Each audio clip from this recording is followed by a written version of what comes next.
By the end of this video, you'll understand exactly when America's massive debt pile goes from manageable to dangerous. You'll learn the critical warning signs economists watch, discover why debt isn't automatically bad, and most importantly, you'll know what it means for your personal finances when the debt crisis hits. Here's what nobody wants to admit. America's national debt just hit $36 trillion, dollars, and it's climbing by $2 trillion every single year. That's more debt than the entire economy produces annually, with politicians from both parties spending like there's no tomorrow. Interest payments on this debt now exceed what we spend on national defense, over $1 trillion dollars yearly just in interest. Most Americans have no idea when this debt bomb actually explodes or what triggers a real crisis. The question isn't if the debt matters, it's when does it become genuinely dangerous. The first metric economists watch is debt-to-GDP ratio, comparing total debt to the economy's size. America's ratio just passed 123%, meaning we owe more than our entire economy produces. Historical studies show countries face serious trouble when this ratio exceeds 90% consistently. Here's the killer metric nobody talks about. Interest payments as percentage of tax revenue. We're now spending over 15% of all tax revenue just on interest payments alone. When this hits 20 to 25%, countries historically face financial crisis. Interest crowds out everything else. Defense, healthcare, infrastructure all get cut to pay creditors. Third warning sign is debt maturity schedule.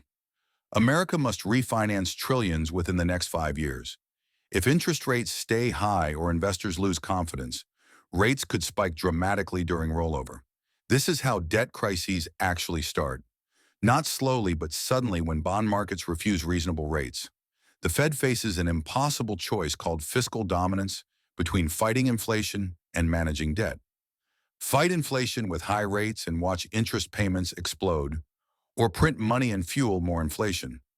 When the central bank becomes the primary debt buyer, you're entering endgame territory. Here's the demographic time bomb. Social Security and Medicare are already running deficits.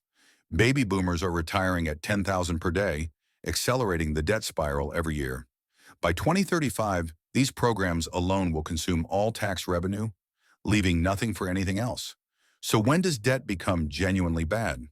Watch these 5 triggers carefully. First, when interest payments exceed 20% of revenue, we're already at 15%. Second, when foreign holders start dumping bonds, currently they hold 30% of our debt. Third, when inflation stays above 5%, despite aggressive rate hikes from the Federal Reserve. Fourth, when dollar loses reserve currency status and countries stop using it for international trade. Fifth, when bond yields spike suddenly despite Fed intervention in the Treasury market. We're approaching multiple triggers simultaneously, which is historically unprecedented and dangerous. The Penn-Wharton budget model estimates financial markets can't sustain more than 20 more years under current policy. When investors lose faith, crisis hits overnight, not gradually over time. Here's your personal action plan to protect yourself from the coming debt crisis. First, diversify out of pure dollar holdings into real assets, commodities, real estate, inflation-protected securities. Second, reduce personal debt now, while rates might still fall and credit remains available. Third, build skills that remain valuable during economic turmoil and job market disruption.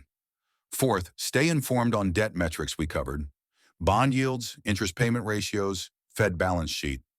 Fifth, pressure politicians to address this before markets force painful solutions on everyone. The U.S. debt becomes genuinely bad when multiple stress indicators align simultaneously. Understanding these thresholds helps you protect your finances before the crisis, not after.